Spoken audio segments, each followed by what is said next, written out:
Hello everyone, this is doctor Anjali. Welcome to my YouTube channel. आज के class में हम स्टार्ट करेंगे rotational dynamics part 9 and our topic will be most easiest rolling motion. Start करते हैं अपना topic. तो सबसे पहले हम समझते हैं कि एग्जैक्टली रोलिंग मोशन होता क्या है। तो सबसे पहले आप एग्जांपल ले सकते हो, कोई भी व्हील हो गया, ठीक है। व्हील का example is the best example. आप डेली देखते हो कि व्हील किस तरीके से रोटेट होता है। इसी तरीके से आप कोई भी ऐसी बॉडी का एग्जांपल ले सकते हो जो क्या कर रही है, इस तरीके से रोटेशनल पार्ट में रोटेट हो रही है एंड देन उसके अंदर लीनियर पार्ट भी आ रहा है, ठीक है, ट्रांसलेशन पार्ट भी आ रहा है। अगर आपने कभी व्हील देखा होगा तो क्या होता है, वो अपनी एक्सेस पे भी रोटेट होता है, इस तरीके से भी रोटेट होता है एंड देन लीनियर पाथ में आगे भी रोटेट होता है। ओके, तो इन द सेम वे आप लोग प्लैनेट्स का एग्जांपल ले सकते हो। जो भी प्लैनेट्स हैं वो क्या होते हैं, अपनी एक्सेस में भी रोटेट होते हैं एंड देन इसी तरीके से वो आगे भी चलते रहते हैं, लीनियर पाथ में भी मूव ऑन होते रहते हैं। तो एग्जैक्टली अगर हम रोलिंग मोशन के बारे में बात करें तो रोलिंग मोशन में दो टाइप के मोशन होते हैं। The first one is rotational motion, the first one is rotation and the second one is translation. Okay, तो व्हाट आई मीन टू से कि अगर कोई पार्टिकल अपनी एक्सिस में रोटेट हो रहा है तो उसे तो हमने बोल दिया कि उसमें रोटेशन मोशन है। एंड जब वो अपनी पोजीशन चेंज कर रहा है, जैसे व्हील है, अभी पहले कुछ टाइम पहले वो इस पोजीशन में था एंड देन अभी उसकी पोजीशन चेंज हो गई, क्योंकि क्या हुआ, वो यहां से रोटेशन करते करते अपनी पोजीशन चेंज कर लेता है, मतलब वो कुछ ना कुछ लीनियर डिस्टेंस ट्रेवल कर लेता है, तो उसी को हमने क्या बोला, ट्रांसलेशन मोशन। ओके, तो basically if we talk about the velocity, तो वेलोसिटी भी यहाँ पे क्या होगी, दो टाइप की होगी। एक तो लीनियर वेलोसिटी होगी और एक एंगुलर वेलोसिटी होगी। लीनियर वेलोसिटी को हम v से डिनोट करते हैं, एंगुलर वेलोसिटी को हम ओमेगा से डिनोट करते हैं। तो directly we can write rolling motion is a combination of rotation and translation. If we talk about translation, तो देखिए ये सर्कुलर पाथ है, इसकी पोजीशन थोड़े टाइम में इधर से इधर चेंज हो जाती है। पहले इधर था, अभी इधर एक्स डैश इधर आ गया मान लीजिए, या फिर ये एक्स इसकी पोजीशन है, तो थोड़े टाइम में यही एक्स की पोजीशन थोड़ी डिस्टेंस पे शिफ्ट हो जाती है। इन the same way what is the rotation. अब देखिए रोटेशन के अंदर क्या होता है, एंगल शिफ्ट होता है। जैसे ये सर्किल है, थोड़े टाइम पहले ये क्या था, इसकी पोजीशन एक्स की यहां पे थी, बट क्या हुआ, आफ्टर ए वाइल, कुछ ही इंस्टेंट में क्या हुआ, इसकी जो व्हील की पोजीशन है या जो सर्किल है इसकी पोजीशन है, इसका एंगल क्या होता है, यहां से लेके यहां तक चेंज हो जाता है, क्योंकि वो अपनी एक्सेस पे रोटेट हो रहा है ना। आप अपने हाथ में एक बॉल लेके देख सकते हो कि अगर वो अपनी एक्सेस पे रोटेट हो रही है तो उसकी जो पोजीशन है वो क्या होगी, चेंज हो जाएगी थोड़े टाइम में। तो दैट मीन्स रोटेशन में वो क्या कवर कर रहा है, कुछ ना कुछ थीटा एंगल को कवर अप कर रहा है। तो उसी को क्या किया है, यहाँ पे एक्सप्लेन किया हुआ है। अब if we talk about the actual motion, यहाँ पे किस किस तरीके से आपको एक्चुअल मोशन मिल रहा है, तो यू नो वेरी वेल, एक तो सर्कुलर मोशन है, ठीक है, जिसे आप रोटेशनल मोशन भी बोल सकते हो, and the second one is the linear motion. Okay, तो बेटा जो लीनियर मोशन होता है that is totally concentrated on the centre of mass. Okay, यहाँ पे जो सेंटर ऑफ मास है वो बहुत इंपॉर्टेंट रोल प्ले करता है, बिकॉज ऑफ हम क्या एज्यूम करते हैं लीनियर मोशन के अंदर। लीनियर मोशन में क्या होता है, कोई बॉडी है, अपनी पोजीशन एक से दूसरी जगह पे चेंज कर रही है, तो जो उसका पूरा की पूरा सेंटर ऑफ मास है वो क्या हुआ, कंसंट्रेट हुआ एक ही पॉइंट पे और दूसरी जगह शिफ्ट हो गया। ओके, तो हम बॉडी को क्या लेके चलते हैं, यहाँ पे सेंटर ऑफ मास है वो बहुत इंपॉर्टेंट रोल प्ले करता है ट्रांसलेशन मोशन के अंदर। In the same way if we talk about the circular motion, तो सर्कुलर मोशन में तो ऑफकोर्स क्या होता है, रोटेशनल मोशन के अंदर जो बॉडी है वो अपनी एक्सिस के थ्रू रोटेट होती है। ये जो इसकी एक्सिस होगी, ठीक है, वो चाहे नॉर्थ से साउथ हो या साउथ से नॉर्थ हो, वो अपनी एक्सिस में क्या करता रहेगा, रोटेट करता रहेगा। ओके, तो circular motion of the body about its own symmetric axis. Okay, तो ये तो हमने रोलिंग मोशन का कंसेप्ट पढ़ा। अब हम यहाँ पे फॉर्मूले के थ्रू देखते हैं। सबसे पहले हम क्या करेंगे, यहाँ पे काइनेटिक एनर्जी को कैलकुलेट करते हैं कि एक्चुअली रोलिंग मोशन के अंदर कितनी काइनेटिक एनर्जी होती है। तो ऑफ कोर्स यहाँ पे दोनों काइनेटिक एनर्जी होगी, लीनियर के लिए translation kinetic energy and rotational के लिए रोटेशनल काइनेटिक एनर्जी। ओके, तो ऑफ कोर्स जो ये रोलिंग मोशन है, जब रोलिंग मोशन के अंदर ही जब दो टाइप के मोशन है, translation motion and rotational motion, तो काइनेटिक एनर्जी भी क्या होगी, दो टाइप की हो जाएगी, ट्रांसलेशन प्लस रोटेशनल। ओके, तो हम दोनों की काइनेटिक एनर्जी का फॉर्मूला लिखेंगे। If we write the formula of translation kinetic energy, तो इसका फॉर्मूला क्या हो गया, हाफ mv स्क्वायर। इसी के साथ हम अगर रोटेशनल काइनेटिक एनर्जी का फॉर्मूला लिखें तो इसी को क्या करते हैं, रोटेशनल टर्म में लिख देते हैं। तो you guys no very well, हमने प्रीवियस लेक्चर में बहुत अच्छे से समझा है कि जो रोटेशन के अंदर मास को हम किससे रिप्लेस करते हैं, इनर्शिया से, और जो लीनियर वेलोसिटी को किससे रिप्लेस करते हैं, ओमेगा से। तो ट्रांसलेशन के लिए काइनेटिक एनर्जी क्या होती है, half mv square, and rotation के लिए क्या होगी, हाफ, मास को आई से रिप्लेस किया, v को ओमेगा से रिप्लेस किया, तो क्या हो गया, half I omega square. Okay, अब देखिए बेसिकली जब भी आपको न्यूमेरिकल कैलकुलेट करने होते हैं, क्योंकि यहाँ पे डेरिवेशन के साथ साथ मैं आपको इसकी एप्लीकेशन भी बताऊंगी कि एग्जैक्टली इसके फॉर्मूलेज यूज कहाँ करने हैं और किस तरीके से करने होते हैं। ओके, तो होता क्या है कि मान लीजिए आपको या तो केवल मास होगा या वेलोसिटी होगा, आपको इनर्शिया या फिर ओमेगा की वैल्यू गिवन ही नहीं होगी, ठीक है, आपको केवल मास और वेलोसिटी की वैल्यू मिलेगी, या फिर आपको आई एंड ओमेगा की वैल्यू मिलेगी, एम एंड वी की वैल्यू नहीं मिलेगी, ठीक है, दोनों में से किसी भी तरीके का न्यूमेरिकल पॉसिबल है। इसीलिए हम यहाँ पे क्या करते हैं, आई और ओमेगा, इसको ओमेगा को किसकी फॉर्म में लिखेंगे, वेलोसिटी की फॉर्म में, और इनर्शिया को किसकी फॉर्म में लिखेंगे, मास की फॉर्म में, ताकि सारी की सारी क्वांटिटीज क्या हो, एक ही फॉर्म में सेट हो जाए। तो हाफ एम वी स्क्वायर, इसको हमने एक ही जैसा पुटअप किया, इधर आया हाफ, इनर्शिया का फॉर्मूला लिखा, inertia we know very well क्या होता है, एम के स्क्वायर, तो एम यहाँ पे क्या है, मास है, और जो के है, के क्या है, रेडियस ऑफ जायरेशन है। रेडियस ऑफ जायरेशन हम ऑलरेडी पढ़ चुके हैं प्रीवियस लेक्चर में, तो यहाँ पे जो के है, के क्या है, रेडियस ऑफ जायरेशन। आई की वैल्यू पुटअप करी M K square, and we know very well जो लीनियर वेलोसिटी होती है उसका फॉर्मूला क्या होता है, ओमेगा इंटू आर, तो ओमेगा की वैल्यू क्या होगी, वी अपॉन आर, यहाँ पे हमने ओमेगा की वैल्यू पुटअप कर दी V upon R whole square. आगे क्या हुआ, इसके आगे half M V square plus half M K square as it is आया, इधर क्या मिला, V square by R square. Okay, अब देखो यहाँ पे देखोगे तो यहाँ पे भी हाफ एम वी स्क्वायर है और इधर भी क्या है, हाफ एम वी स्क्वायर है। Half M V square common लिया, आपको अंदर क्या मिला, 1 plus K square by R square, क्या बचा, के स्क्वायर बाय आर स्क्वायर, क्योंकि एम वी स्क्वायर तो हमें कॉमन ले लिया। तो that is a very very important formula of kinetic energy, end of course अगर आपको कैलकुलेट करना हो ना तो ये फॉर्मूला आप आगे डायरेक्टली यूज कर सकते हो, ठीक है। अगर आपके पास रेडियस ऑफ जायरेशन है, डिस्टेंस है, रेडियस है, वेलोसिटी है, मास है, तो we will use directly this formula. But sometime it happens कि ये फॉर्मूले के अंदर ही आपको मॉडिफिकेशन करने पड़ते हैं, बिकॉज ऑफ मैं आपको बताऊंगी कॉम्पिटेटिव एग्जाम के पॉइंट ऑफ व्यू से भी ऑफकोर्स कुछ टाइम में क्या करना है, आपको कॉम्पिटेटिव एग्जाम भी फाइट करने हैं, तो आपको दोनों फॉर्म में लिखना आना चाहिए। अब अपना जो दिमाग है उसका डायमेंशन थोड़ा सा इधर उधर घुमाना पड़ेगा, जरूरी नहीं है कि हमें इसी फॉर्म में लिखना पड़े, हमें आई ओमेगा स्क्वायर की फॉर्म में भी लिखना पड़ सकता है। ओके, तो हम क्या करेंगे, ये जो एम वी स्क्वायर है इसे किसकी फॉर्म में चेंज कर सकते हैं, आई ओमेगा स्क्वायर की फॉर्म में भी चेंज कर सकते हैं। ओके, तो in any way we have to change और we have to find the derivation, किसी भी फॉर्म में हो यू कैन डू दिस, केवल लेफ्ट को राइट और राइट को लेफ्ट ही तो लेके जाना है तो हो जाएगा। तो अभी तो ये हमने काइनेटिक एनर्जी का फॉर्मूला प्रूफ किया, ठीक है, याद भी होना चाहिए न्यूमेरिकल्स के लिए। अब हम चलते हैं नेक्स्ट टॉपिक पे। तो जो नेक्स्ट टॉपिक है वो भी ऑफ कोर्स यहाँ पे रोलिंग मोशन का ही पार्ट है, क्योंकि जो आज की क्लास है वो टोटली बेस्ड ही रोलिंग मोशन में है। अब हम रोलिंग मोशन में एक एग्जांपल लेके चलेंगे, ठीक है। क्या एग्जांपल लिया कि मान लो कोई बॉडी है वो इंक्लाइंड प्लेन पे, ठीक है। इंक्लाइंड प्लेन का मतलब क्या है, एज यू कैन सी ऐसे तिरछा सा पार्ट है ना, तिरछा प्लेन है। ओके, तो इंक्लाइंड प्लेन पे जो क्या कर रहा है, हॉरिजॉन्टल के साथ थीटा एंगल बना रहा है, हॉरिजॉन्टल के साथ एक थीटा एंगल बना रहा है, उसी को हमने क्या बोल दिया, इंक्लाइंड प्लेन बोल दिया। ओके, तो यहाँ पर ये कोई बॉडी है, मान लेते हैं ये कोई बॉडी है और ये क्या कर रही है, इंक्लाइंड प्लेन पे इस तरीके से रोल डाउन कर रही है, ठीक है। ये ऊपर से लेके नीचे तक आ रही है, तो ये जो डिस्टेंस कवर कर रही है उसको हमने एच डिनोट कर दिया, ये जिस हाइट से गिर रही है उसको हमने एच कवर अप कर दिया, और जो ये एंगल है दैट इज थीटा। अब एक्चुअली हमें करना क्या है, इसी टाइप का एक रोलिंग मोशन लेना है जो कहाँ हो रहा है, इंक्लाइन प्लेन पे हो रहा है, एंड देन इसी की स्पीड को और वेलोसिटी को हम क्या करेंगे, स्पीड वेलोसिटी एंड एक्सेलरेशन को कैलकुलेट करेंगे। ओके, तो now you can see, as you can see the figure, यहाँ पे कोई ऑब्जेक्ट है जिसका मास हमने एम ले लिया, जिसकी रेडियस है हमने आर ले ली, रेडियस हम स्मॉल आर लेके चल रहे हैं तो इधर भी स्मॉल आर लेके चल लेते हैं, और एज्यूम करती है कि नीचे आ रही है, रोल डाउन होके नीचे आ रही है इंक्लाइन प्लेन पे और स्लिप नहीं हो रही है। ओके, और जो ये हॉरिजॉन्टल के साथ कितना एंगल बना रहा है, थीटा एंगल बना रहा है। ओके, तो यही हमने इस दोनों पॉइंट में एक्सप्लेन किया है, as figure shows, as object of mass M and radius R rolling down a incline plane without slipping. Okay, inclination with horizontal is theta, जो ये हॉरिजॉन्टल के साथ इसका एंगल है थीटा है।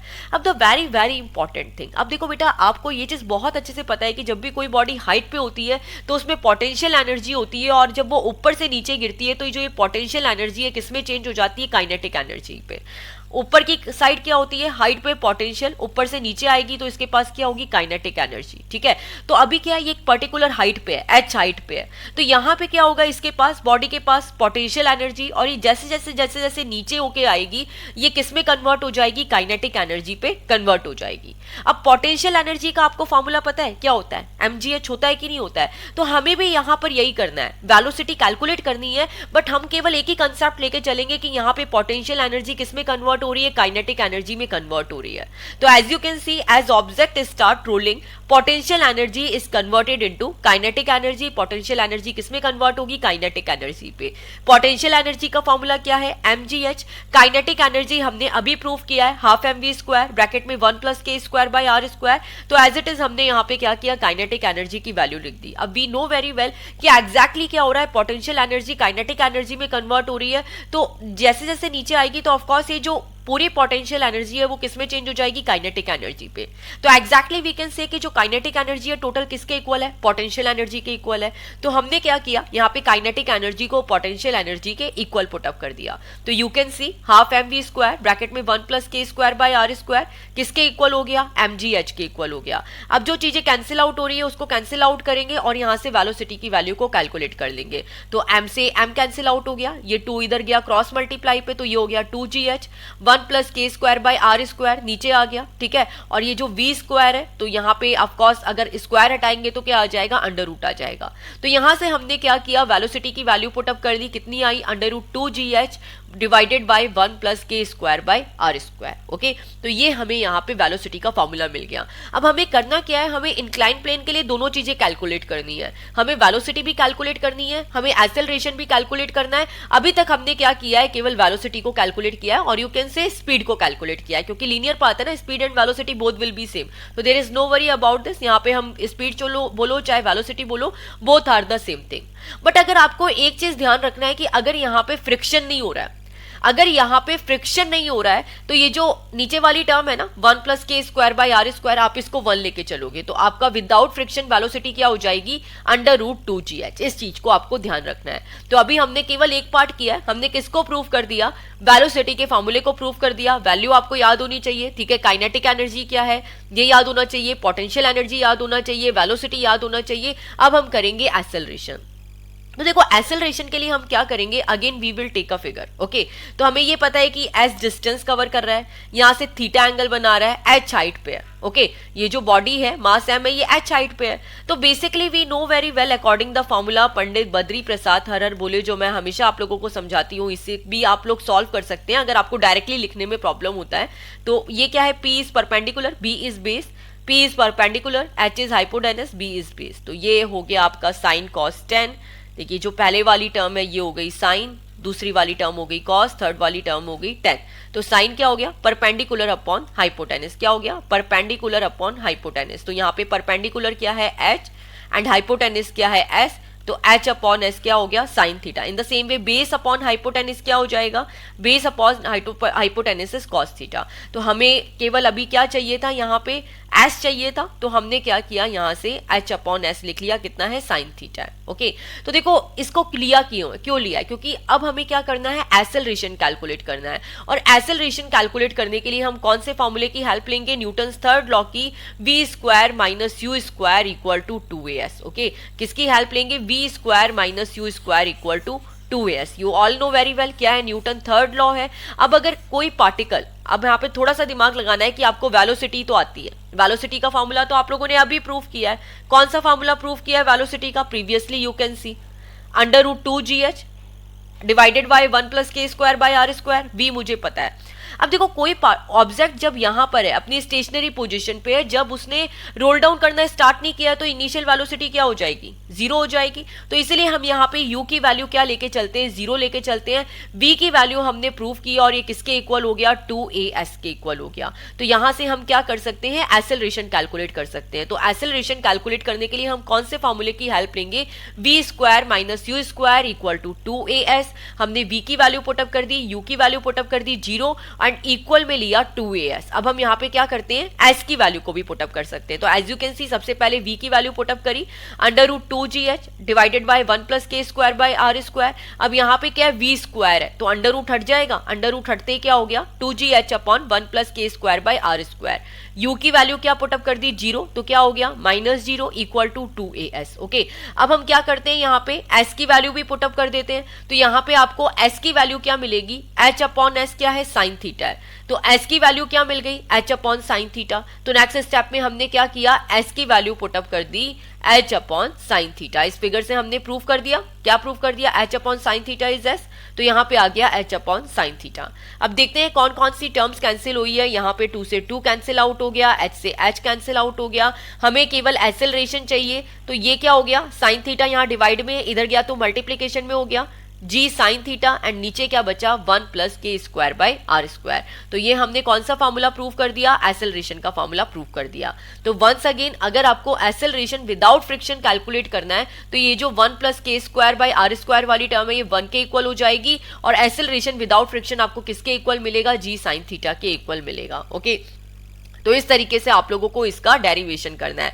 Once again I am repeating, ठीक है, एक बार रिवाइज कर लेते हैं। रोलिंग मोशन क्या होता है, जिसके अंदर रोटेशन एंड ट्रांसलेशन दोनों मोशन होता है। जो सेंटर ऑफ मास है हम क्या लेके चलते हैं, अगर कोई बॉडी इसमें दोनों है, लीनियर भी है रोटेशन भी है, तो जो लीनियर मोशन है, ट्रांसलेशन मोशन है, उसके लिए हम पूरा मास कहाँ कंसेंट्रेट करके लेके चलते हैं, सेंटर ऑफ मास पे। और सर्कुलर मोशन है, वहां पे क्या हो रहा है, जो बॉडी है वो अपनी एक्सिस पे क्या हो रही है, रोटेट हो रही है। ओके, इसके बाद हम काइनेटिक एनर्जी का फॉर्मूला लिखेंगे। कैसे लिखेंगे, translation kinetic plus rotational kinetic. Translation kinetic को लिखा half M V square, rotational kinetic को लिखा half I omega square.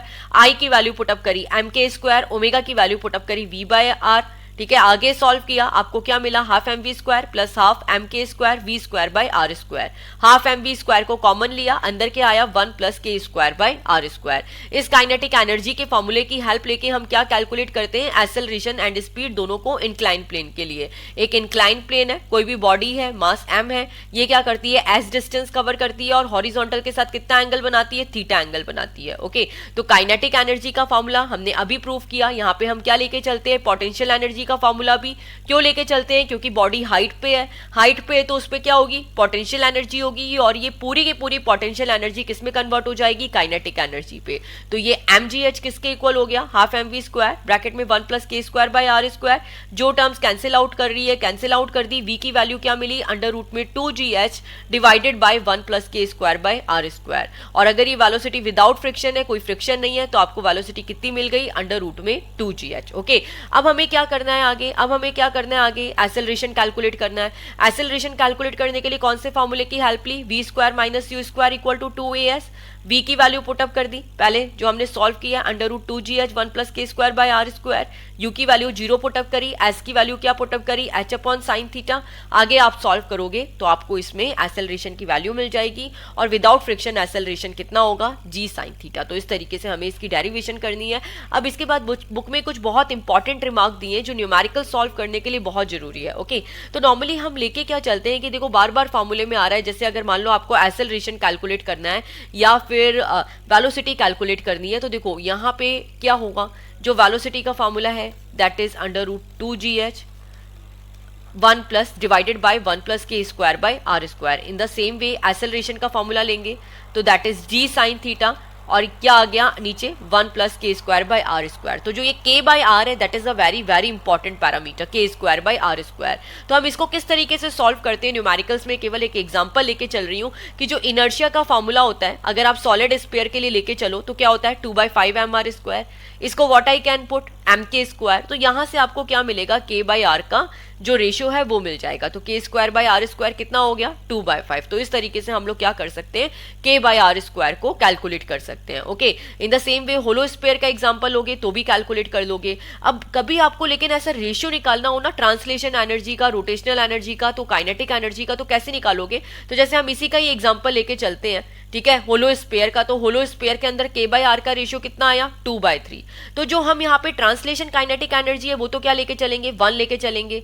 k by are का रेशियो कितना आया, 2/3, और टोटल कितना हो गया, ट्रांसलेशन प्लस रोटेशनल, तो 1 प्लस 2/3। तो इस तरीके से हम क्या कर सकते हैं, सॉल्व कर सकते हैं। तो इन द सेम वे अगर हम यहाँ पे परसेंटेज कैलकुलेट करें तो जो काइनेटिक एनर्जी होती है 60% तो क्या होती है, ट्रांसलेशन होती है, और 40% होती है वो क्या होती है, रोटेशनल होती है। किस केस में, अगर कोई बॉडी है वो अपनी एक्सिस में रोलिंग मोशन कर रही है तो उसमें रोटेशनल मोशन भी है, ट्रांसलेशन मोशन भी है। तो 40% रोटेशनल होगा एंड 60% ट्रांसलेशन होगा। दिस पार्ट जो ये यहाँ पे हमने जितने भी रिमार्क्स किए हैं that is very important for MCQs also. कोई भी कॉम्पिटेटिव एग्जाम का हो, चाहे नीट का हो, चाहे जेई का हो, चाहे एमएसटी सीटी का हो, सबके अंदर ये शॉर्ट ट्रिक्स यूज में आती ही आती है, ठीक है। एंड दिस वन इज तो very important for board exam also, ठीक है। न्यूमेरिकल सॉल्व करने में लिए ऑफकोर्स आपको कोई भी शेप गिवन होगी, इनर्शिया वाला टॉपिक हमने अच्छा सा पढ़ा है ना, तो आपको पता है कोई भी शेप गिवन होगी उसका इनर्शिया का फॉर्मूला आना चाहिए, okay. And radius of gyration में हमने क्या किया था, उसी को इनर्शिया को एम के स्क्वायर के इक्वल पुटअप किया था, ऐसे ही किया था, तो यहीं से आपको के बाई आर का रेशियो मिल गया, ठीक है। एंड इन द सेम वे आप लोगों को रेशियो भी निकालना आना चाहिए, ट्रांसलेशन इज 1, रोटेशनल अगर रेशियो निकालना आता है तो ये भी कर सकते हो, एंड टोटल में क्या करोगे, दोनों को प्लस कर दोगे, ओके। मिलते हैं नेक्स्ट क्लास में एक्सरसाइज क्वेश्चंस के साथ। Today we have completed this chapter, अब कोई भी टॉपिक नहीं बचा है, केवल एक्सरसाइज क्वेश्चन बचे हुए हैं, वो of course we will do in the next class. Bye all, take care of yours, thanks for watching and please click to subscribe. Bye all.